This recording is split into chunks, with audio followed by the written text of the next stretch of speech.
Daily life ব্লগে আপনাদেরকে স্বাগতম। সবাই কেমন আছেন? আপনাদের দোয়ায় আমিও ভালো আছি আল্লাহর রহমতে।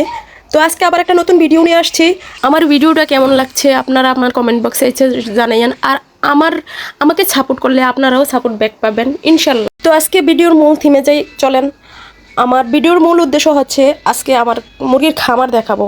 তো এক সময় অনেক মুরগি আমি এই খামারের মধ্যে লালন পালন করছি, কিন্তু অনেক মুরগি অসুস্থ হয়ে মারা গেছে, আবার কিছু মুরগি বিক্রি করে দিয়েছি। এখন আর তেমন বেশি মুরগি নাই, তেমন নাই বললেই চলে। তো আপনারা আমার জন্য দোয়া করিয়েন। আমার আবার চেষ্টা আছে যে আবার মুরগি লালন পালন করার। তো আপনাদের সাথে শেয়ার করব কিভাবে মুরগি লালন পালন করতে হয়, কিভাবে লালন পালন করতে হয়, কোন সময় কোন ওষুধটা দিলে আর মুরগির অসুস্থ হয় না, কোন খাবারটা দিলে মুরগি অসুস্থ হবে না, এই বিষয় নিয়ে আমি আর আপনাদেরকে আবার ভিডিও বানিয়ে দেখাবো।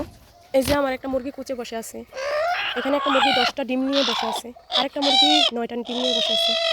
তো আমার মুরগিগুলোর জন্য দোয়া করিয়েন যেন সম্পূর্ণ সবগুলা ডিম ফুটে যায়।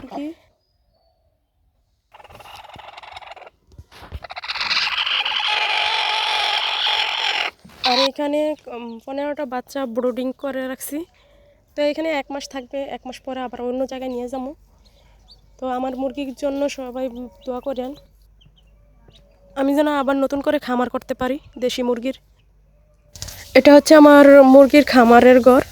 এই খামারে যেন আবার পরিপূর্ণভাবে মুরগি হয়, অনেক মুরগি হয়, এইটাই আমার জন্য দোয়া করেন আপনারা।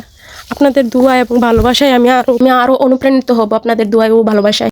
গ্রামের মানুষরা সরকারি অথবা বেসরকারি চাকরি না করেও তারা নিজেদের জীবন নিজেরা চালাতে পারে। হাঁস মুরগি, গরু ছাগল এগুলো লালন পালন করে তারা অনেক টাকাই উপার্জন করতে পারে। তো আজকের মতো ভিডিওটা এই পর্যন্তই। সবাই ভালো থাকবেন, সুখে থাকবেন। আল্লাহ হাফেজ, আসসালামু আলাইকুম।